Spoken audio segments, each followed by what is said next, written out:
Charan! Hula nyo guys, ano to? Ayan, comment down below kung mahulaan nyo kung anong dahon ito.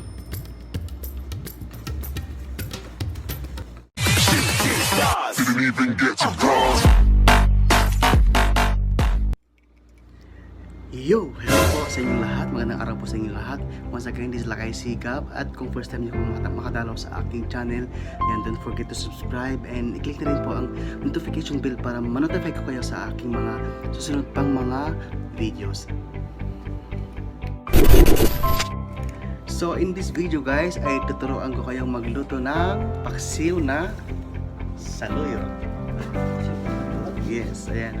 Ito guys, oh, fresh na saluyot. Pero ano pa siya? Ganito pa. Hello guys, mga tubig.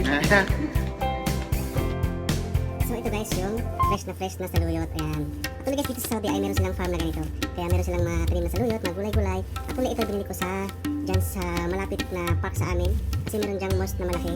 At tuwing Friday meron silang mga binibenta mga gulay-gulay. Ayan. Ito. Ayan. Kung gusto niyo dumalaw guys sa mga mosque na malalaki, every Friday po meron po silang mga gulay na binibenta doon. Dahil after ng sala, ay yung mga Arabo ay bibili sila ng mga gulay. Eh hindi lang mga Arabo, pati na rin yung mga ibang lahi. Dahil dito sa Saudi talagang mahilig naman sila sa gulay, lalo na ang saluyot. Ayan. May mga okra, talong, ayan, marami guys. Kaya kung gusto nyo bubisita sa mosque, minsan, every Friday, meron silang mga gulay doon. Ayan guys, ito. So, ngayon nga guys, ay tuturuan ko kayo magluto ng paksiw na saluyot.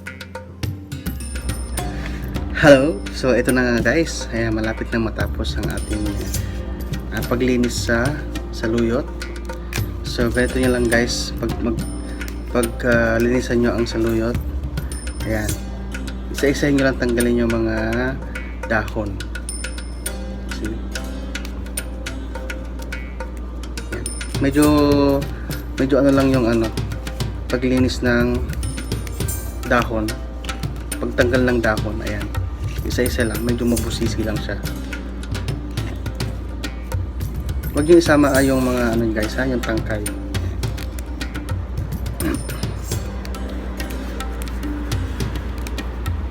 Ayan. So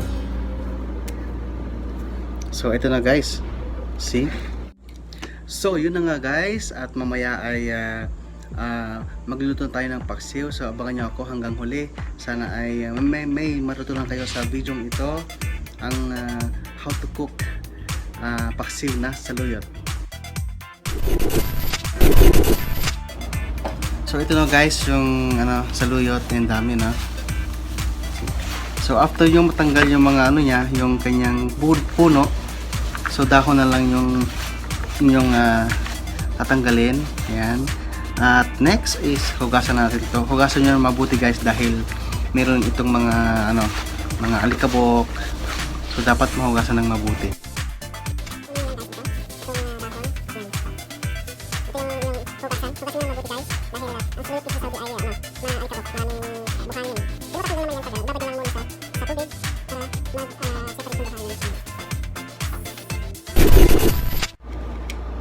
Hello! Welcome back. And ito na nga po guys yung saluyot. Ayan, sobrang daming saluyot.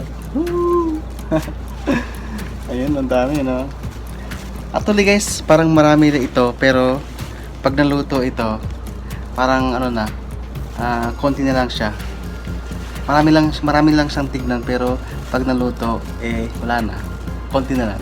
So guys, abangan nyo ako sa mamaya. Ituturo ko sa inyo kung paano magluto ng paksiw na saluyot. Okay guys? Yun! Dami, no?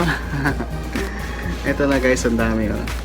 Actually guys, ang saluyot ay talagang napakasarap na gulay. Madulas siya. Actually, ito yung favorite ng mga ng mga Arabo. Pero hindi ko alam kung anong luto sa kanila. Kasi may nakikita ako minsan sa mga pagkain nila, may dahon ng saluyot o kaya yung okra. Yan, siguro yun yung nila. So ang paksiw na saluyot pala guys ay pwede yung sahugan ng kahit ilang pirasong okra o kaya talong. Yan, pwede siya guys. Para dumami naman yung paksiw na lulutuin niyo. Huwag nyo lagyan ng isda, basta purong saluyot, saluyot na may talong o kaya okra, at ang kanyang pinakasahog ay ang may konting bawang at sibuyas. Yan ang sahog ng paksiw na saluyot. Mamaya guys, tuturo ko sa inyo kung paano lutuin. Simple lang yan guys, at medyo saglit lang siya, at least mga 20 minutes luto na.